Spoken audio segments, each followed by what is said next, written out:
This Chartered conference Accountants will now Association. be recorded. As auditors and consultants, it is important to understand these amendments and their impact on the financials of a company. Let me introduce to our speaker of today's session, CS Divya Mumaya.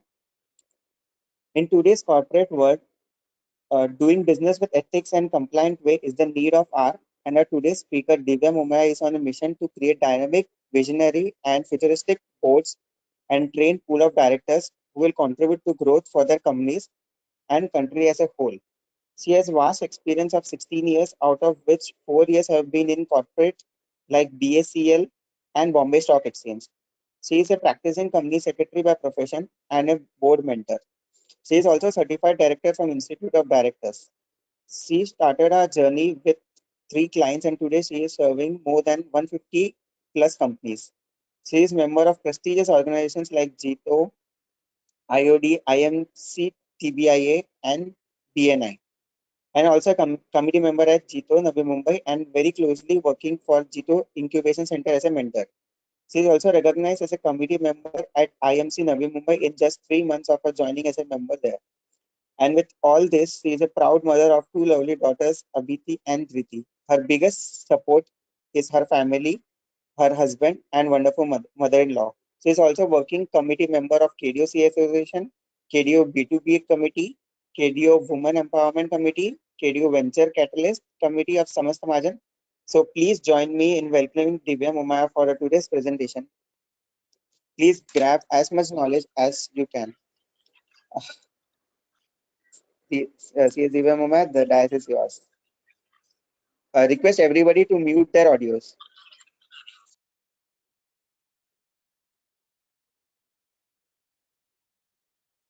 Thank you so much, Devang, for this introduction. It was little lengthy, but thank you so much. And I hope I'm audible. Is there a chat box open? So if everyone can just post in chat box, I mean, they can hear me, that would be, because usually when we conduct seminars, the audience is visible. But here what happens is you're just talking to a machine. So the little interaction would definitely keep all of us engaged. And thank you so much. And yes, so now with the COVID impact, first of all, let me thank KDO CA Association, Ghanshyam Bhai, and the entire the working committee team for giving me this opportunity to present yours, I mean, on to you about the recent amendments under the Companies Act. And there are 2 schemes which the government has floated, the Ministry of Corporate Affairs. One is the company's fast fresh start scheme, and the second is LLP settlement scheme. So here what's happening is that with the COVID impact, initially, if we look at the way ministry has been working last 5 years or 7 years, it's very clear that the agenda of the government is that there should be a clean governance. The companies should comply with law in spirit as well as in law, by law and by spirit.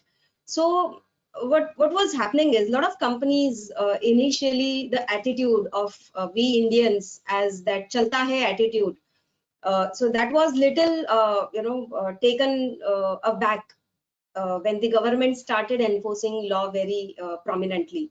I would just give you an example that 3 years non-filing of financial returns disqualifies a director. This provision was there in law for public limited companies since 1956, I suppose, or some amendment thereafter. So I really don't think any time government had taken any step to go and enforce that provision. But when after 2013 Act came in, and the government enforced that the within 3 years, if the companies, the returns are not being filed, the director stands disqualified for 5 years. And in 2017, the government came out and disqualified around 2.5 lakh directors, struck off around 2.5 or 3 lakh companies. So that was really a drastic step which had been taken, and you all have been part of this. Being a professional, we all have been part of this journey, which we have observed the way government is enforcing. The government is coming out with so many amendments under the law, And the basic intention of the government is that we all comply with the law of land. And jo chalta hai attitude was going on till now, that has taken a back. But now with the COVID impact which has hit the nation, even government realized that going so harsh will not be a right way for the corporate sector, and that's where a lot of relaxation started popping in. A lot of relaxation from January, February. If we look at very clearly, from February, when the COVID impact was hitting the world and India was still out of it, the government realized that sooner or later it's going to impact Indian economy as well, because you can't be aloof in this world when we all are connected. So the entire world is one nation basically, and that's where the thought process has gone in, and a lot of relaxation started coming uh, in from starting of the March, wherein the probably I think first case had hit India on 30th of January. That's what I recollect. So, and that's where so all these schemes have come up. So let's go into much deep in detail in the provisions, what all relaxations government has given, not only Ministry of Corporate Affairs, but also the SEBI, RBI, and other organizations like Provident Fund, the ESIC department, PF department. They all have started giving a lot of relaxations to various companies, and SEBI has started giving relaxations to a lot of DP, depository participants, issuers, RTAs, and stock brokers, and all those stuff.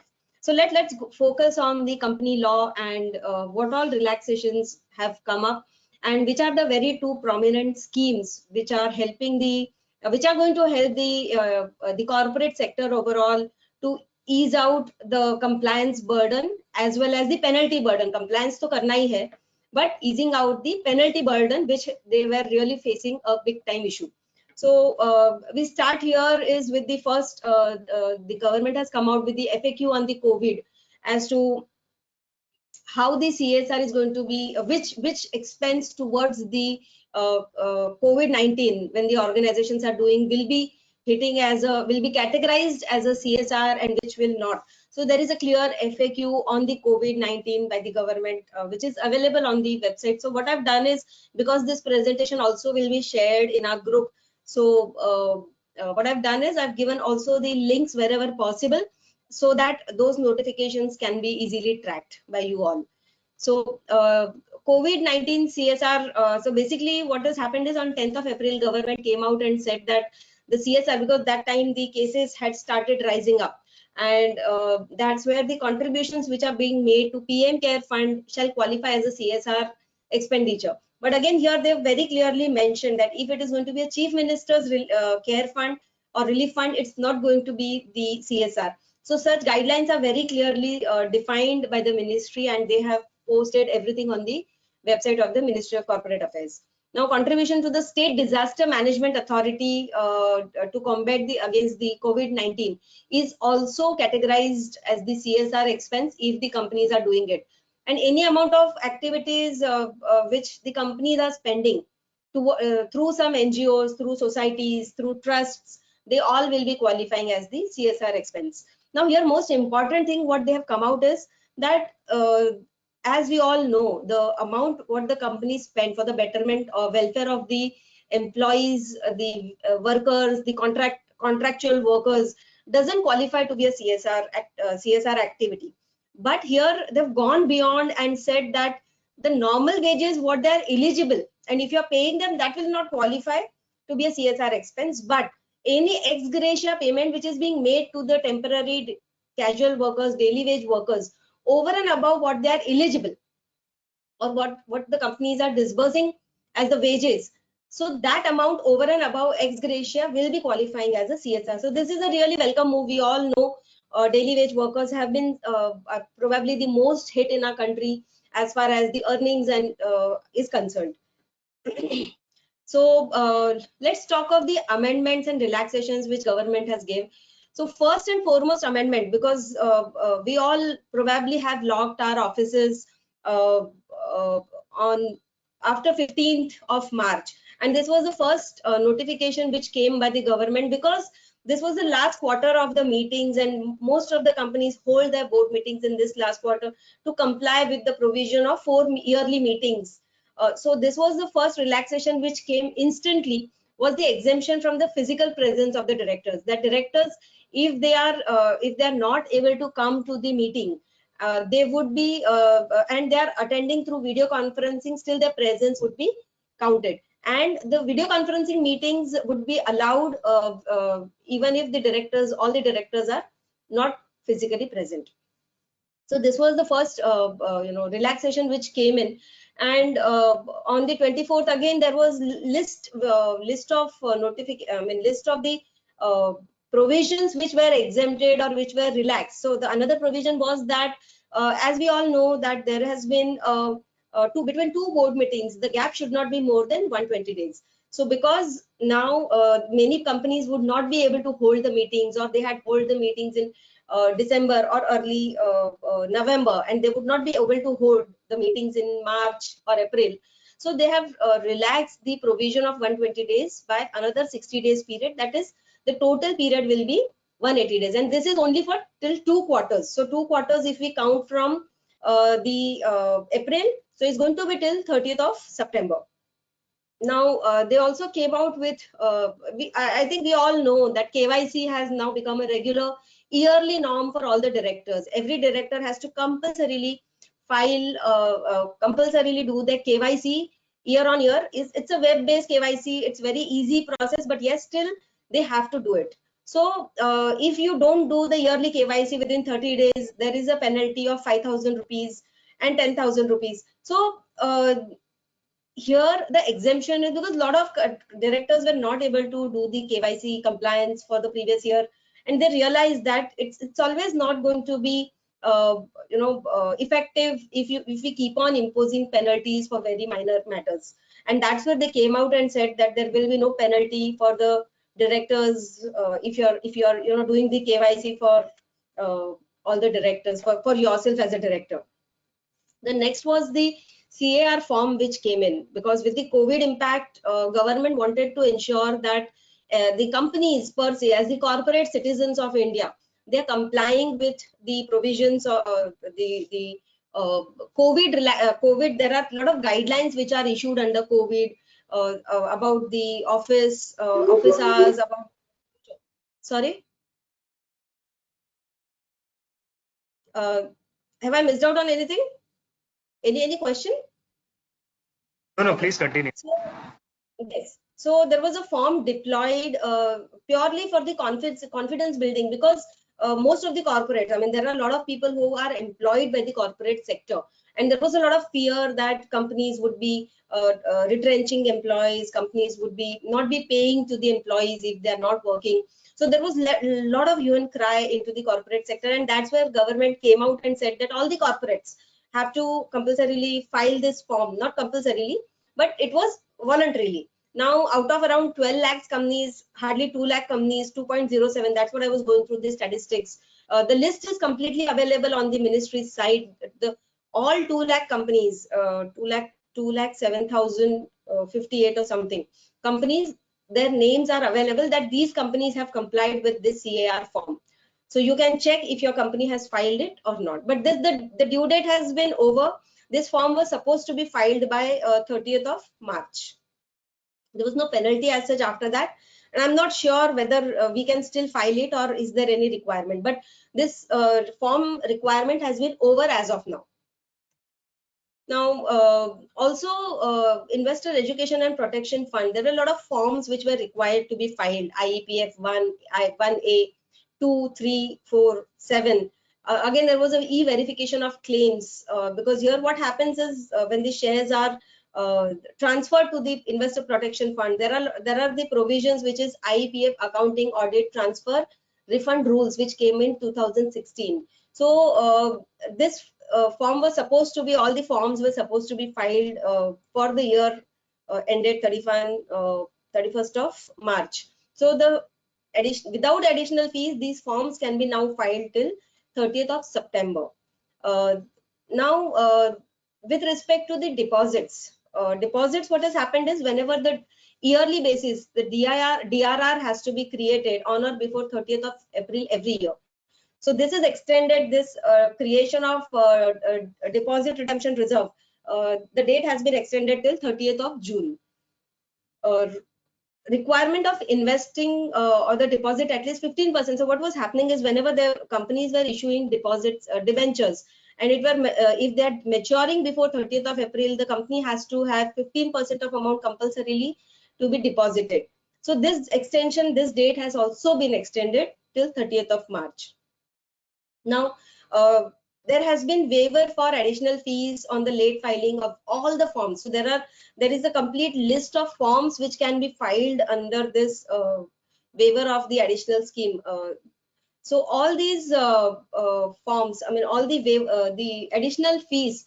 So this entire list of forms is available on the ministry's website, and there is a moratorium period from 1st April 20 till 30th September 20. So any form, except there are some exceptions like form SH7 cannot be filed, form CHG4 or CHG1 cannot be filed. So all the forms, including MGT14, but again MGT14, if 300 days and above is going, then there is a condonation of delay which has to be taken from the ministry, central government, Delhi. So barring those forms, all the forms, majority of the forms are covered in this, and all additional fees is waived off. So we are undergoing a moratorium period, and if you see, probably in my practice of so many years, I have never seen so much of relaxation. There were times in last time the company law settlement scheme came in, CLSS was 2-3 times floated. So in everywhere there was 25% relaxation, 75% relaxation. But here if you see, the pure filing fees of the form is to be filed, and all the additional fees is waived off for all the types of forms, including annual filing forms. So we'll go into the further details for it. Again, CARO was to be implemented. The new CARO report rules were to be implemented and were to be made applicable for the financial year 1920 onwards. But this has been extended for the financial year 2021. So from now, from 2021 financial year onwards, these provisions have to be complied with. And this is going to be, I think, a real ease of burden on the companies, and especially the auditors. I'm sure you all might have thought of, how we are going to do and implement the CARO provisions and complete shift of, because it involves a lot of restructuring of the financial statements. So this is a major relaxation which has been given. So the entire 1 year, it has been pushed to 1 year next. So this is a major relaxation which has come up. Now, when we talk of the holding of general body meetings and AGMs, there were a lot of challenges which companies were facing.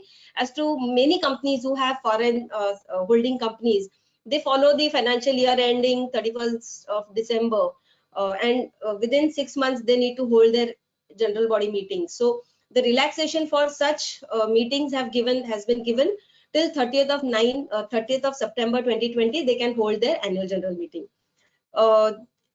Lot of resolutions were required to be approved by the shareholders, and as we all know that the resolutions cannot be especially for smaller companies or for the companies which are not listed, where compulsory e-voting is not there.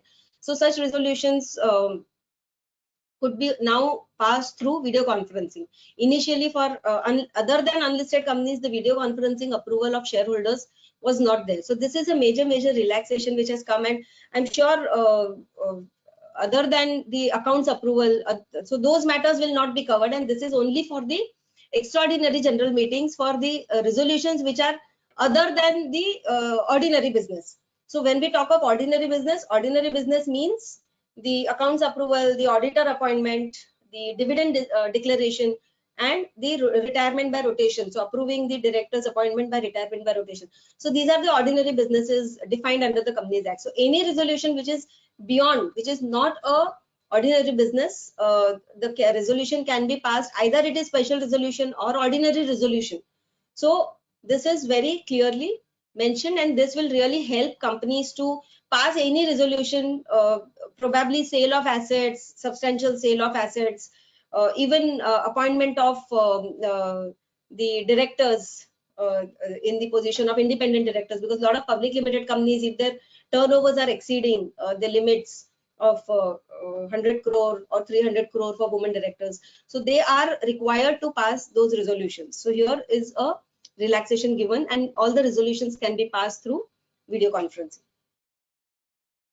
Now, with respect to incorporation, what was happening is incorporation, as we all know, has really gone a very fast track nowadays. So, but again, 180 days ka jo provision hai, every company which gets incorporated, they have to compulsorily file a Form 22A with the ministry towards a commencement declaration that we have complied with the basic provisions, we have deposited the money in the bank, and we are ready to commence the business. So this 180 days ka relaxation has been given now, and additional 180 days has been granted to file these declarations for the companies who have been recently incorporated.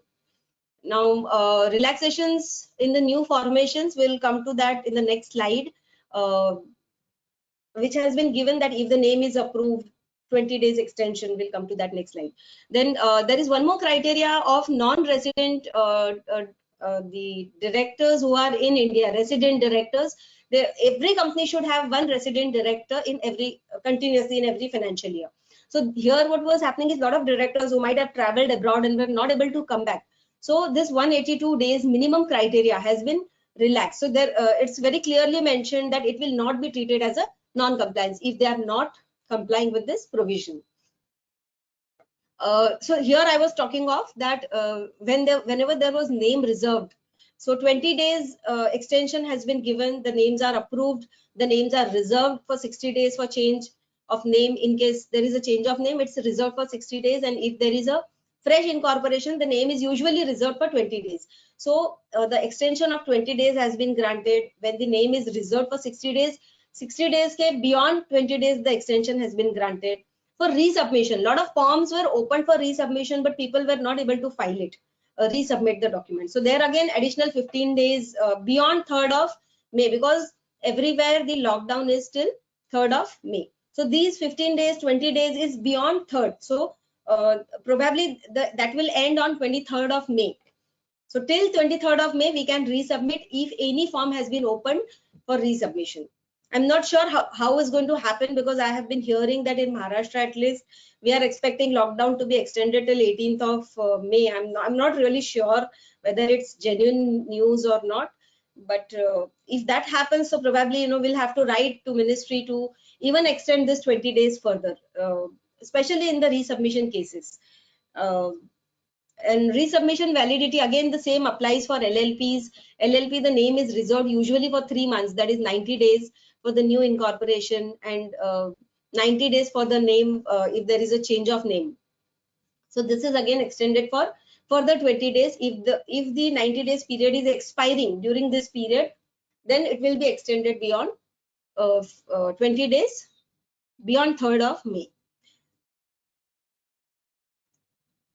Okay. So these were the basic relaxations under the Companies Act. SEBI has also come out with a lot of relaxations under the SEBI regulations, and believe me, when I was going through SEBI's website, the number of notifications, the number of amendments which have come is making us as professionals crazy to keep a complete tap of it.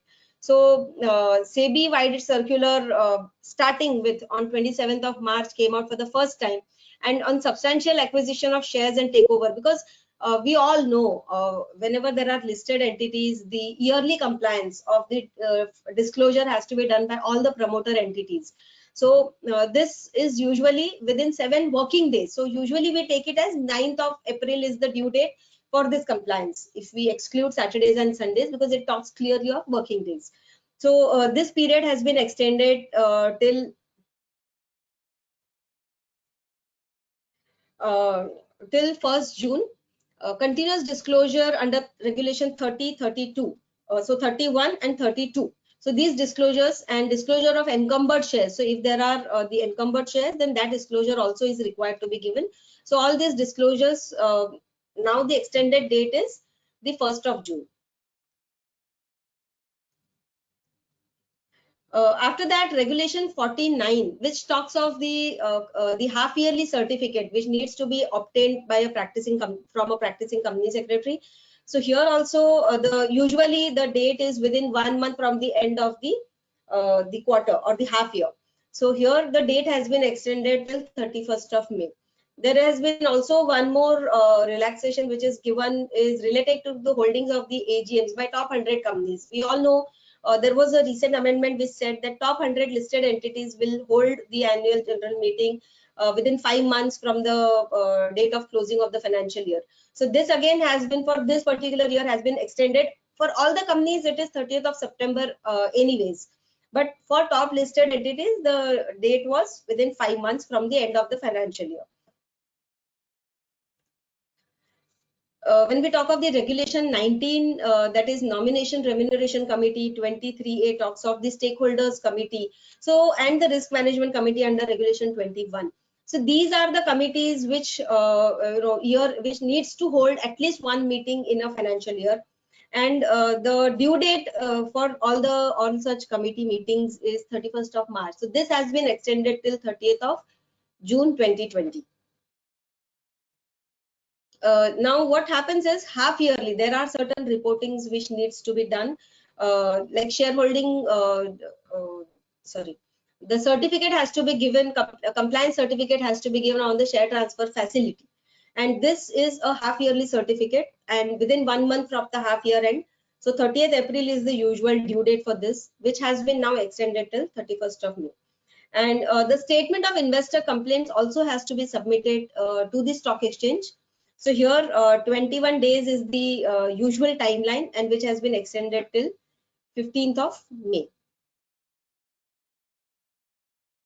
Now secretarial compliance report is to be submitted within 60 days from the year financial year end, and which has been date extended till June. Quarterly corporate governance reports, which is to be submitted within 15 days. Here also they have extended it till 15th of May. I'm sure these are the extension dates, but looking at the lockdown situations, these dates can change. So this is the as of now scenario. Now quarterly results, quarterly shareholding pattern. These are very, very important when we talk of the listed entity. So 21 days from the quarter ended, the shareholding pattern has to be submitted compulsorily to the stock exchanges. Here the date again has been extended till 15th of May. Now quarterly results, when we talk of, because this was a very critical last quarter. So last quarter being, most of the companies go for the annual figures rather than going for the only quarterly figures. So here they've given the date, in both the scenarios, they've given a date of 30th of June. So the companies can come out with the quarterly or yearly figures till 30th of June. Now SEBI also understood that 4 meetings a year has to be held by all the listed entities, and the gap should not be more than 120 days. So in line with ministry's notification, they also came out and said that if it's not complied with, there will be a relaxation, right? And the audit committee especially. So these both relaxations have been provided. Not only this, there are a lot of other relaxations which are given to depository participants. A lot of relaxations are given to the trading members, clearing members. Under mutual fund, there has been a relaxation. So these all depository participants, so these all relaxations are available on the SEBI's website. So if somebody is a stockbroker, if somebody is a clearing member, so all those relaxations, share transfer agents, all those relaxations are available on the SEBI's website. If anyone has any need any support, then I can help them out. Under ICDR guidelines, there are relaxations which have been given for certain provisions for the rights issue. There, again, for RTAs, issuers, KRAs, stockbrokers, there are a lot of relaxations given under the SEBI Act. Now we come to the most important part. So if anybody has any question till now, I can just break or a pause here and ask some questions if somebody has, at least on the exemption part, or any compliance exemption provisions on SEBI. So just for 2 minutes, I can break and I can take out some questions. I can answer some questions if anybody has. Is that okay, Charvik, Devang? Yeah, it is. Yeah, it's fine.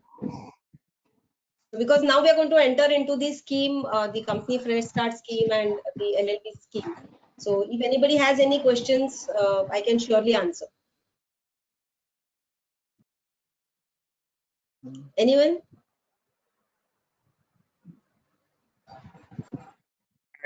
I think there are no questions. Okay. So so now the next is that the company's fresh start scheme. Just a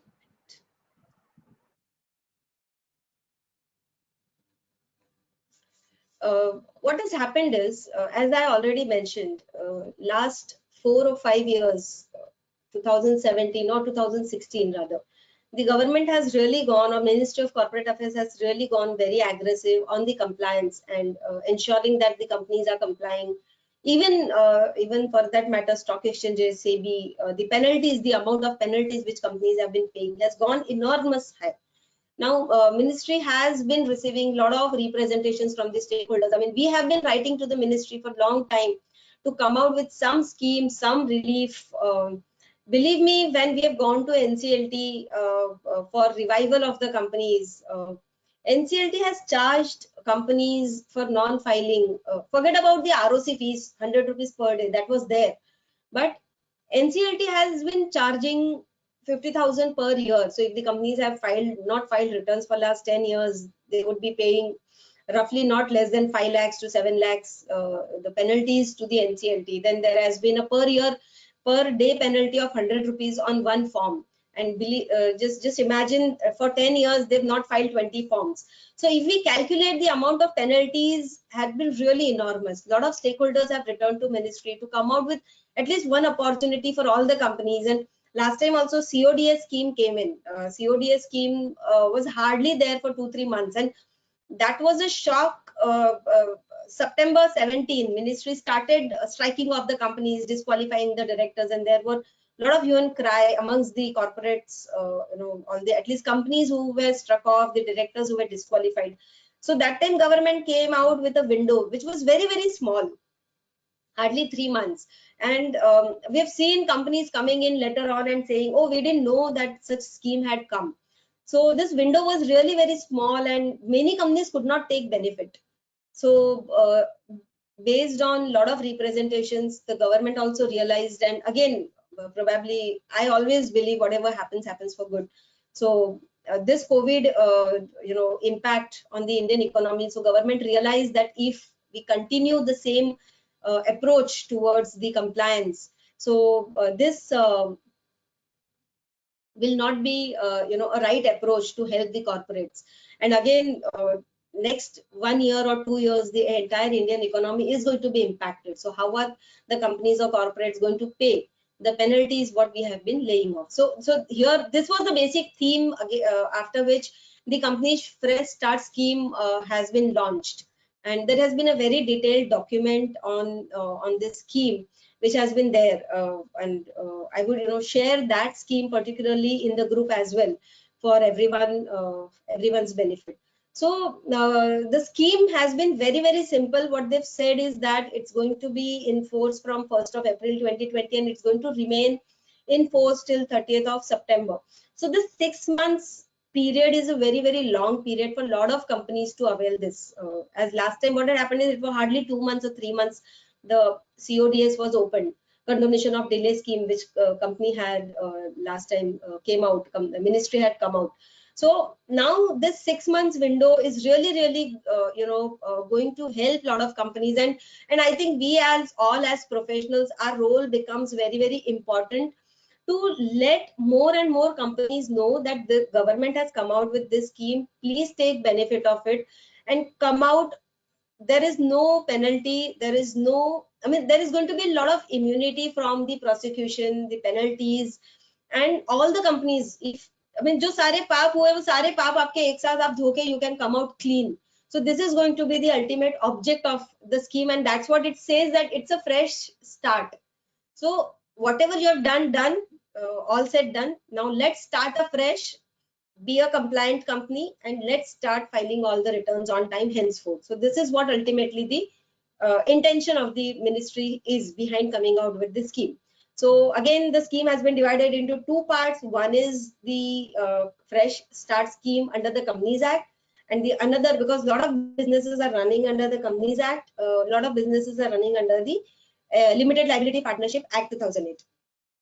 So these are basically two schemes. So let's go in deep into these two schemes. So there is going to be an immunity from the launch of prosecution proceedings, and believe me, if there are any proceedings going on, the ministry has said that once you file and comply with the filings and everything, those those proceedings and prosecutions also can be stopped, and you get immunity from that. So this is really going to be very, very impactful for a lot of companies, especially I've seen companies or directors, they say hum bhul gaye file karna. So I mean, what do? You have been into a business, you have been focusing on one company, you have been running on one company, complete your focus is on one, and you had incorporated another company for some business activity which didn't materialize, and you forget, your professionals forget to file the documents, and that company remains like that, and because of which there are huge penalties. So they say, no, we don't want to get into it, we don't want to spend so much. So how do you deal with that? So this is a golden opportunity for such companies, such directors to come out. Even KYC, a lot of directors are reluctant to say and pay that I will not pay 5,000 rupees, or I will not pay 10,000 rupees for this KYC. Why should I pay? So this is a golden opportunity for a lot of directors to file their DIR3 KYC forms and come out, and again companies for the fresh start scheme. So I would keep it little question answer based, that which forms are covered under this scheme. So MCA has uploaded the list of 76 forms, and this includes around 50 forms under the Companies Act, and 14 are under the erstwhile Companies Act, like 23 AC, Form 66, 20B. So these forms list also is there, and remaining 12 forms form the part of the LLP. Now, which forms are not covered? As I mentioned earlier, the SH7, the form SH7 will not be counted, because it has the fees for that SH7 is based on the amount of the capital. So therefore, this form is not covered under the scheme. Again, the scheme will not be applicable against which the ministry has, the ROC has started or initiated the process or issued the final notice of strike off.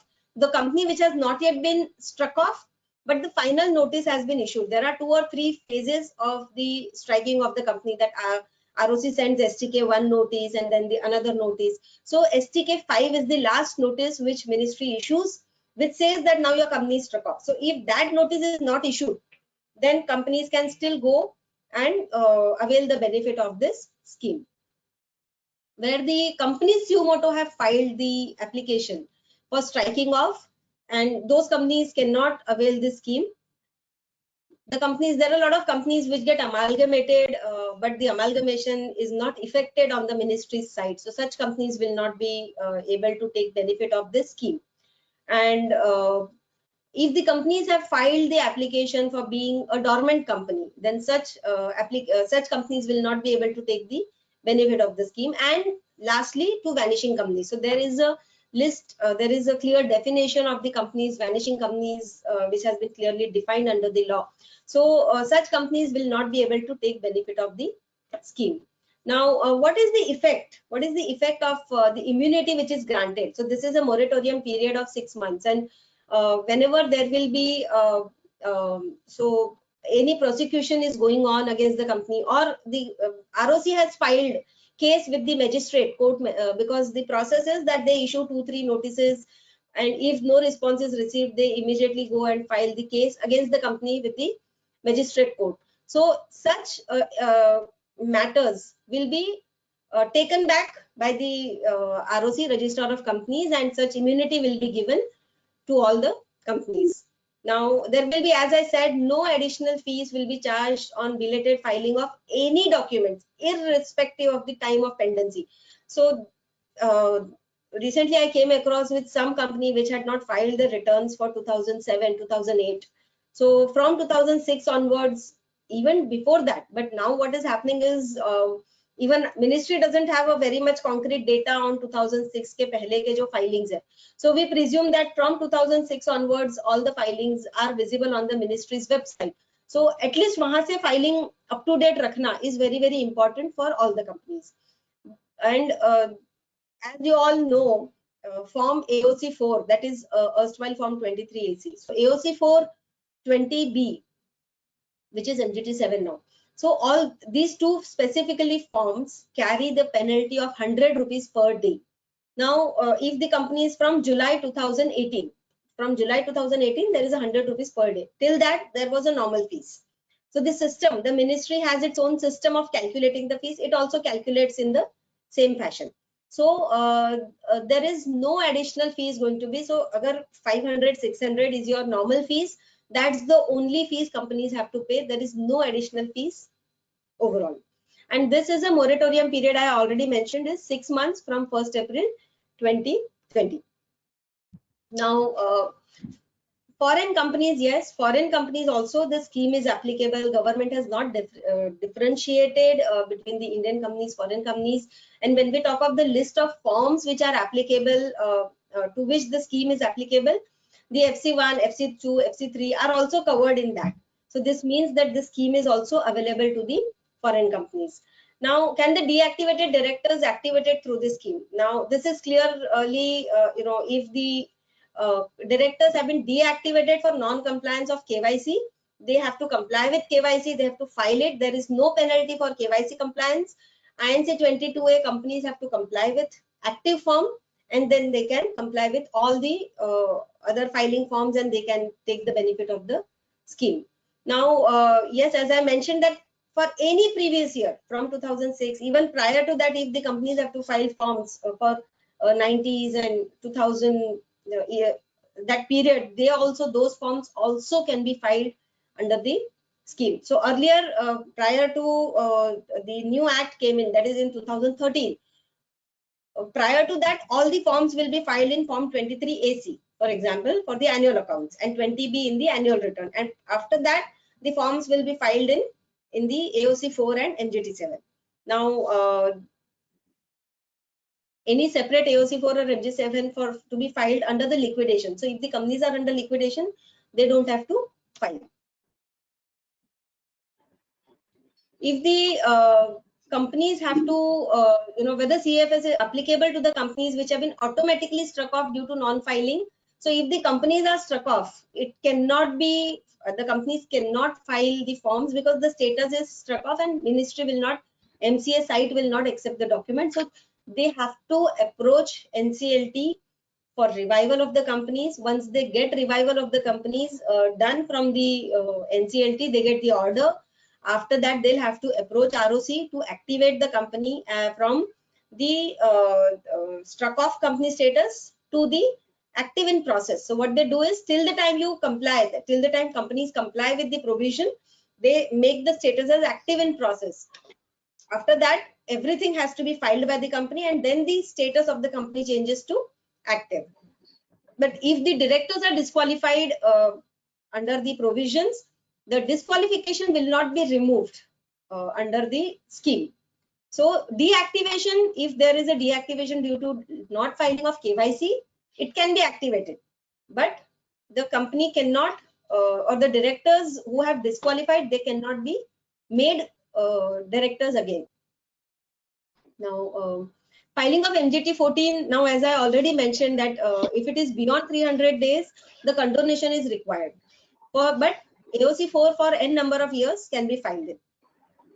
Now, can company also file all annual returns for 3-4 years without late fees? Yes, there is no additional fees on any of the forms which is defined under the list. There are 76 forms which are defined. And if there is a inadvertently filed AOC 4,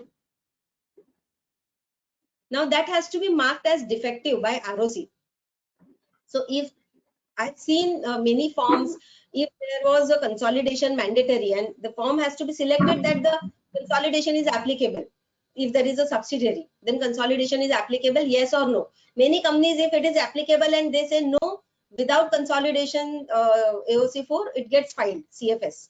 So if there is such type of error, then companies will have to approach the ROC, get those forms deactivated, and look, we have if I just throw light on this, there are certain matters wherein the companies were initially the ROCs were allowing companies, if there was just technical error, this was not a very, there was no change in the financials, there was no change in the balance sheet, consolidation, figures, facts, but only while filling up the form somebody has selected yes, no, or some technical difficulty in the filing of the form. So earlier companies were allowed, or ROC was allowing such forms to be deactivated, and they were saying that now you file a fresh form. But recently they have taken a stand that you have to go to NCLT even to get such forms deactivated. So I'm not really sure how they are going to do it. But this is a recent amendment that they say that any change in AOC4, I hope you all know that you can revise form MGT7, you can revise form MGT7 n number of times, but once you have filed annual accounts, financial statements with the ministry, that cannot be opened, revised, unless we get a permission from NCLT by way of a order. So now ministry is saying that because it's a change in the information what you're providing, you need to take approval of NCLT.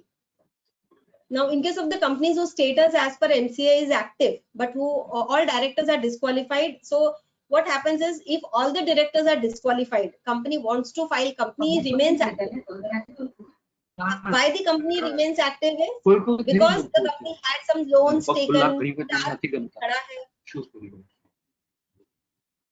So if there are loans charges open, then ROC has not struck off all the companies because there is a bank lien involved. So in such cases, if all the directors are disqualified and company still wants to go and get the company benefited under the fresh start scheme, they will have to appoint 2 directors. They'll have to go back to ROC, tell them that they'll have to first call for a shareholders meeting, appoint 2 new directors on board, then submit all the documents with ROC. What ROC does is, from the back end, they add 1 director based on the documents what we provide. There are certain affidavits which needs to be submitted along with that. And once they do it, then they add 1 director, and the person who's added, he again adds another director. So then effectively there are 2 directors on the ministry side, and then they can go and file all the forms under this scheme without the penalty. But this process of ROC approval is also lengthy.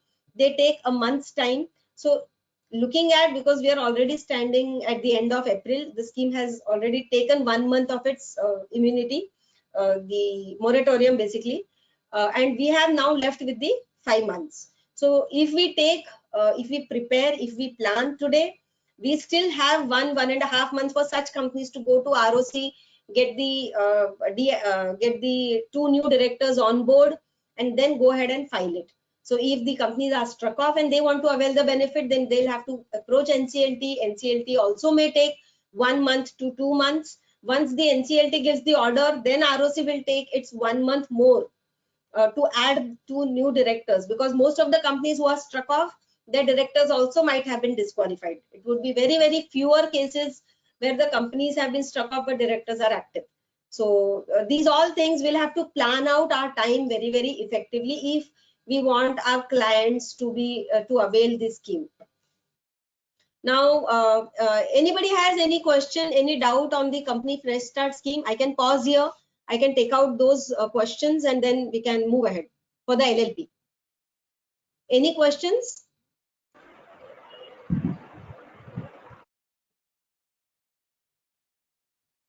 Okay, wow, I'm so clear that no questions. Or there has been an overdose of webinars nowadays. I'm not sure. I mean, if everybody little participation comes up, then I always feel it's going to be more interactive rather than one person talking and everybody listening. But in between, we can have some question answers or some questions which are not even relevant to this topic. If anybody wants to ask any questions, or I move on.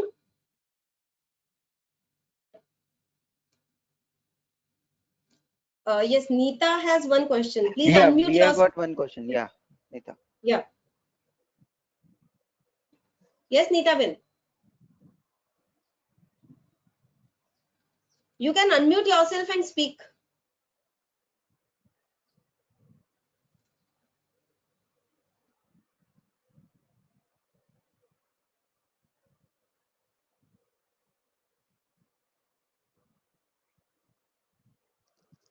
Hello, can you hear Neeta, me? go on. Yeah, sure. Yes, go Yeah, on. okay. Yes, I have one question. See, there is one company having a 3 director. The one director is disqualified because of KYC, but ROC Right. is not allowed to file any form, and it's saying that the first make that other director active, the third director. So the director is only deactivated due to non-filing of KYC, right? He is not disqualified. Right. No. So KYC, now there is no fees. Go ahead and do the KYC, and then once all the directors are active, you can file the form. That's where the scheme has come, and that's going to be the benefit. No, he is a foreign director, and there is no way we can contact him and file the KYC. So there is So no even way you can contact him. also, but that is also not possible because of you have to activate then first, and then only you can remove him. Okay. So probably we can take it offline and I can help you out, because see, there are two ways, right? One is that so you mean to say the person is not traceable in foreign? Yeah, and there are already 2 directors in the company, other 2 directors, but still ROC is not allowing them to file any forms. So has any one-time KYC has been done in, I think 2018, first KYC had started. So has that first KYC been done? No, is not traceable since last 2-3 years. Oh. So I think in this case, you'll have to go to backend ROC, make them understand, make them realize, and what all efforts company has taken to trace that person. And you'll have to show them the evidence, and then you can do that. And if ROC is not cooperating, then probably removal of director is one way wherein you can go and remove that director who is not attended meetings. So when you remove the director, you don't need a permission. No, then also it's not allowing. The dean has to be active first. Then only you can remove it. So that's what you'll have to go to backend ROC, and they will activate it for only the purpose of removal. They have all those powers. So you'll have to practically go there and speak to them. I met so many people, even ROC, deputy RAC. They say it's not done here, it's done in Delhi. So I'm stuck up here in Bombay. DIN cell is in Delhi, and only Delhi people can do it, not Bombay. Bombay ROC has no effect. So how Especially do we for contact? the DIN cell is based in Delhi. So is there any contact link I'll for help Delhi you out people? on that. My partner, yes, my partner is there in Delhi, so I'll give you the connect and you can directly talk to him and he'll be able to help you out. Okay, thank you, sir. Backend से, see, they have all the powers in hand. Only thing is they use those powers for very specific and genuine reasons. So you can approach them and they will be able to help you. I hope you have raised the tickets and all for this. So yeah, we have. Yeah. So based on those tickets, they can help you out. Okay, fine. Ira has one question, FEMA. I don't think there is any relaxation which I've seen in FEMA as of now. But most important notification which has come under FEMA is that the earlier lot of there are government automatic routes and approval routes. So a lot of industry, a lot of sectors, people could invest in the automatic route. Now they have, what they've done is they've kept a limitation or restriction on the countries which share land with India. And this was, as we all know, right, this has been specially from to protect Indian companies from being taken over by the countries like China or Pakistan or such countries. So this is very, very recent, which has come out. And on FLA, which has to be filed with by 15th of July, government has not come out on any of the relaxations as of now, because 15th of July is still far.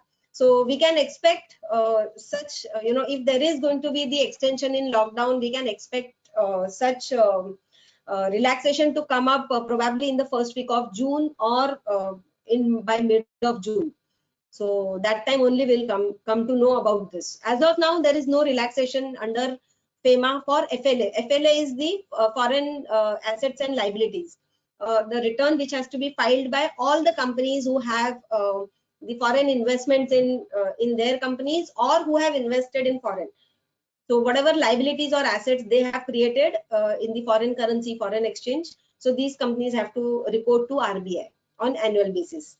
So there is no exemption as of now, Gira. So any other question? I have a question, Divya. Yes. Who's this? Roshni. Yes, Yeah, Roshni. Roshni. Yeah. Yes, Divya, can we start the TIR3 KYC filing for the DIN number which has been allotted in financial year 1920? Yes, we can. The process, is already started. We have started the process for KYC, and the system is accepting. Because सारे directors अभी घर पे बैठे हैं, तो they can फटाफट they can give us OTPs. Give the So, OTP and everything. This is the right time to catch hold on a lot of directors who usually are not traceable or not available on calls, being so busy. So this is the right time to complete that KYC part. And my second question is that my holding company, one of my holding company is under liquidation in NCLT, but the subsidiary company's director want to do the DIR3 KYC and do their filing. So can subsidiary company stand alone, complete their financial, get the audit done and do the filing under this company fresh start scheme? See, Subsidiary they can company. always do that. Yes, subsidiary company can always file all its documents only when the it comes to consolidation. So if the holding company has to consolidate the financials, they have to get their accounts also audited. So as far as subsidiary company is concerned, it's a separate entity. They can comply with all the applicable provisions to them, and they can be a compliant company. Irrespective whether holding company is consolidating, holding company is filing, not filing, that's a different aspect. So all the penalties, all prosecutions, if anything come up, that can be on the holding company. Subsidiary company, if they've complied with, they've audited their accounts and filed the returns with ROC, then they would not be, they can definitely avail this fresh start scheme if they want to. But even though our holding company is under liquidation. Yes. So if the holding company is under liquidation, the reason for liquidation is the company suo moto gone under liquidation, or somebody has taken them under liquidation. Somebody has taken under liquidation. If the company has gone into liquidation, they probably, upon the liquidation, they will be selling off the stake in the subsidiary to someone else. Yeah, correct. They have 76% holding in subsidiary and they are going to selling it to somebody else. So in that case, we can start the subsidiary company. You can comply with subsidiary company. It has nothing to do with the holding company's compliance. And suppose we have to struck off any company under that fast track exit scheme, so can we start the filing for and the 2 years has been gone and the company has not done any business, so can we do the DIR3 KYC of the director and can we start under the fast track exit scheme for winding up of the company by paying 5,000 fees? You can. That option of fast track exit is always available. So if companies doesn't want to see, what was happening is for LLP, government had come out with a notification that if the LLPs have not filed previous year returns and there are no operations, the partners have to declare that we have not done business activity since this year, and therefore we have not filed returns for so many years. ROC was accepting, but for companies, private limited, public limited companies, there was no immunity.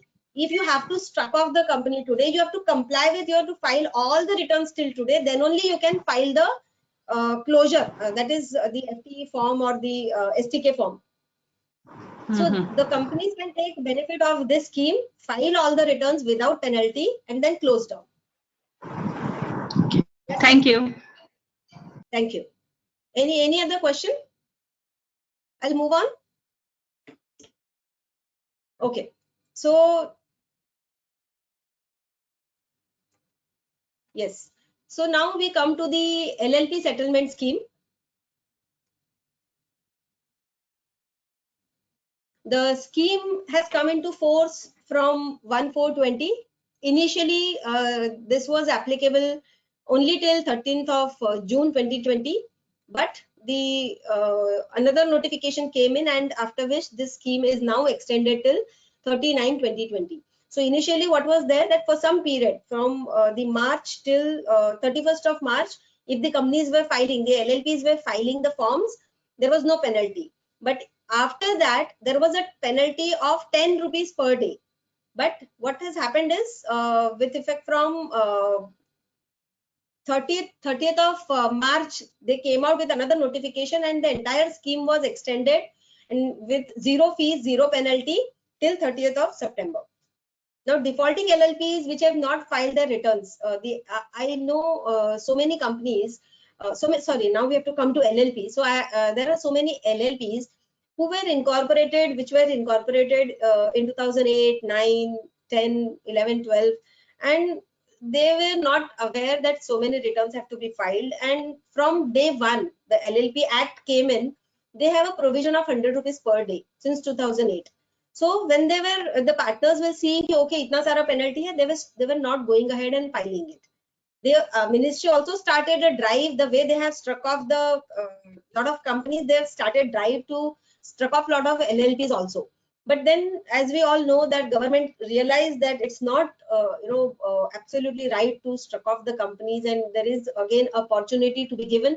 So they came out with this scheme, and a lot of LLPs can now take benefit, because I myself have seen so many LLPs have been filing penalties for Form 8, Form 11, Form 3, Form 4. Any change you are intimating to ROC for the change in partners, capital contribution, everything needed to be penalized on 100 rupees per day basis. So this was really very, very harsh. So this is a wonderful opportunity for such LLPs who have not filed their returns, or any change in their LLP agreement, supplemental agreements. All these forms can now be filed without any additional fees. So there is no penalty of 100 rupees per day. Normal fees are for LLPs, we all know it's 50 rupees, 100 rupees. And again, if the capital contribution is more, then it depends on the capital. But still, I don't think any LLP will have a more than penalty of 300 to 500 rupees. So this is a wonderful opportunity to clean all the backlogs for the LLPs as well.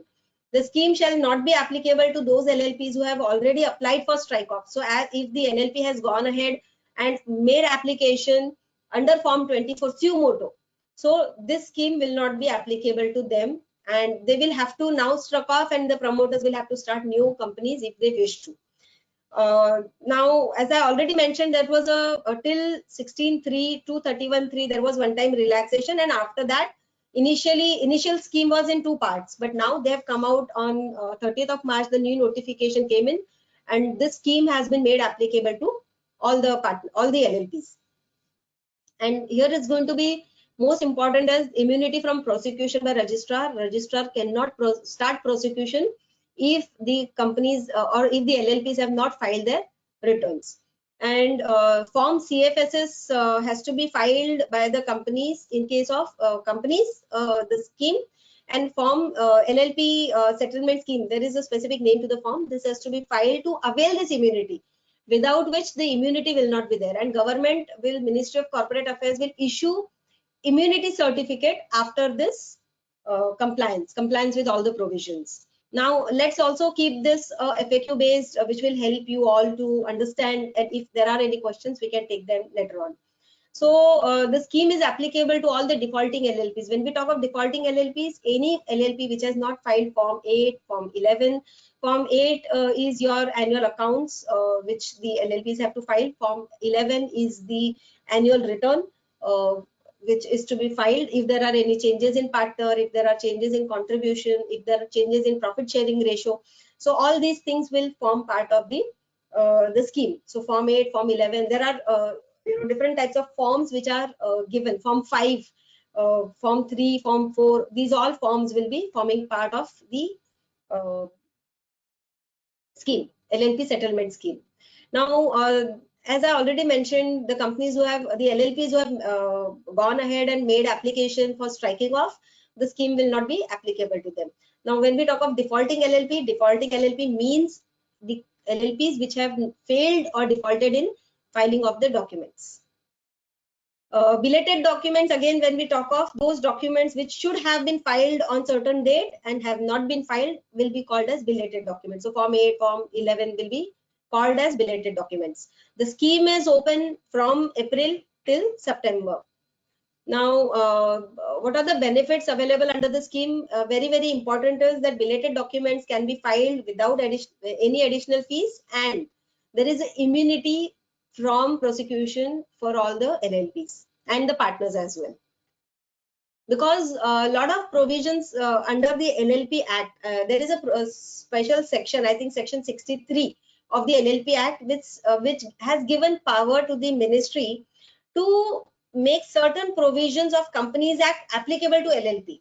And going ahead, what they've done is, initially when the directors are disqualified, they were saying, okay, we are disqualified under the Companies Act, that's fine, but we can still go ahead and continue, we can form new LLPs.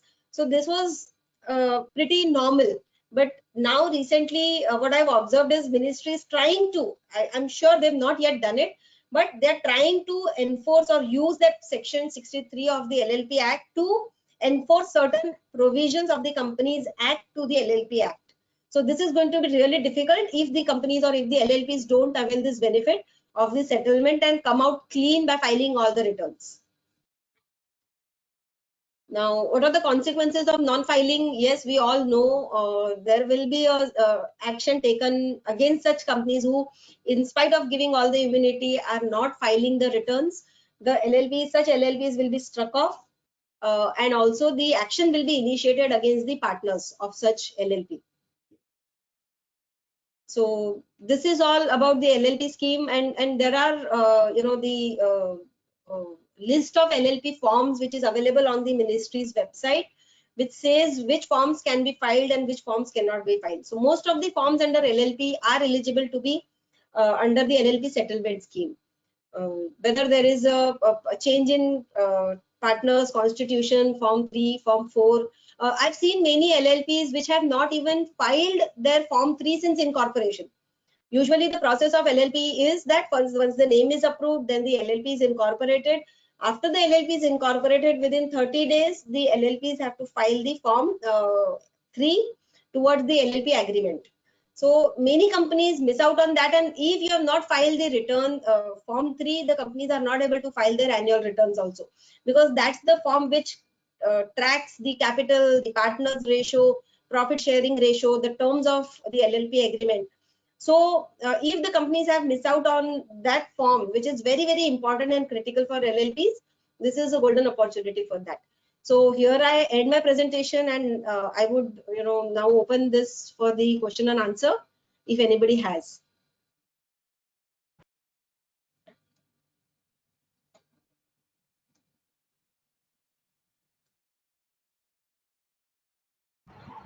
Yes.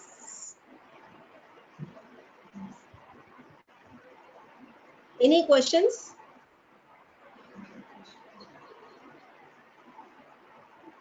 Does anyone have any questions?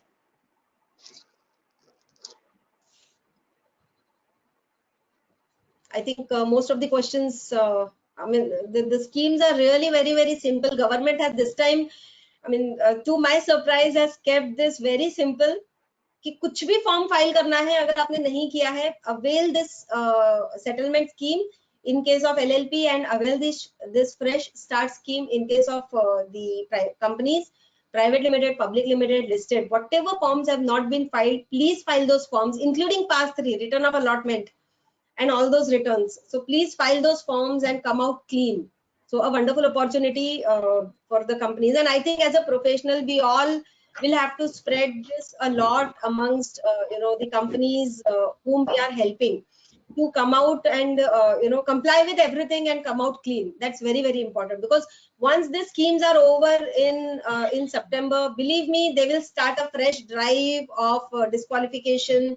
They will start a fresh drive of striking off companies, and there are so many companies who have assets in the companies, and the companies are struck off. And then when they try going and selling the asset, they are stuck because the entities are closed down. They are not able to execute the agreements, and then they come to NCLT, have lots of penalties to be paid. So this is a good opportunity, and we all as professionals should help a lot of companies in this. So yes, thank you so much. Thank you KDO CA Association for this wonderful opportunity, and thank you Devang, thank you Charvik, thank you Ghanshyam bhai, and thank you Hitesh, most importantly, for this opportunity. Thank you so much. Just one question, Thank- Divya Ben. Thank you. Before a vote of thanks, are you sure that no any additional Sorry? fees to be paid? I didn't By one- understand the question. I repeat again. Yeah. That will be payable for any default committed in the LLP scheme? Sorry? Your voice is breaking, so I was not able to hear. I'll come again. Am I audible? Yes, you are audible. Yeah. Yeah. So in that LLP scheme, what you were just discussing, are you sure that will be except the fee what has to be paid or late? What are be the No delay? additional fee. Yes, for any additional fee, irrespective of the financial year for which the form has not been filed. Fine. Only question I had. I I think it will went out. actually do one thing. I will share the LLP settlement scheme notification with you, which is self-explanatory. For the benefit of all. Absolutely. I will Yes. Divya, I have Devang one can query. take over. Yeah, Divya, Yes. I have one query. Anji. Hello. Yeah, Divya, Yes, yes, for go this, ahead. for the listed company, the audited financials result, suppose we have to give before 31st of May. So now the due date is 30th of June, correct? For Yes. yeah, but it won't be possible now for us to do the before 30th of June also. For listed company, I'm asking. For SEBI result, Yes, which as we of have. now the relaxation is till 30th of June. But because this had come in when there was no lockdown extended till it was 14th of April. So probably this notification is before that. So now if the lockdown has extended till 3rd of May, or in Mumbai if it is extended till 18th of May, then definitely there has to be extension beyond that. And that active company compliance form we have to do every year? Every year. Every year. Active company compliance is not required every year. DIR 3 KYC is required every year, no? DIR 3 KYC for every year. But for the newly incorporated company, we are supposed to do with the company which has been incorporated in financial year 1920. For that company, we have to do 22A before any time limit is there. For newly incorporated company. When was the company incorporated? In financial year 1920. 1920 it's not required, because 22A had come in. उसी में कोई एक date था cut off की, उसके पहले जो companies होंगी उन्हीं को 22A एप्लीकेबल था. If the company is incorporated in the financial year 1920, they have to do the commencement of business form. Yeah, that within 180 days. Yes. Okay. Thank you. Yes. Thank you so much. So over to Devang and Charvik. Yeah, thank you, Divabin, for such an insightful session. We are indeed glad to have such a wonderful speaker like you in our community. The content was up to the point and covered all the relevant aspects. I also want to thank all the audience for their participation. Thank you so much. Thank you. And I'll share this PPT in the group, and also the company fresh start scheme and the LLP settlement scheme in the group. Okay. Thank you so much. Yeah, thank you. Thank you all.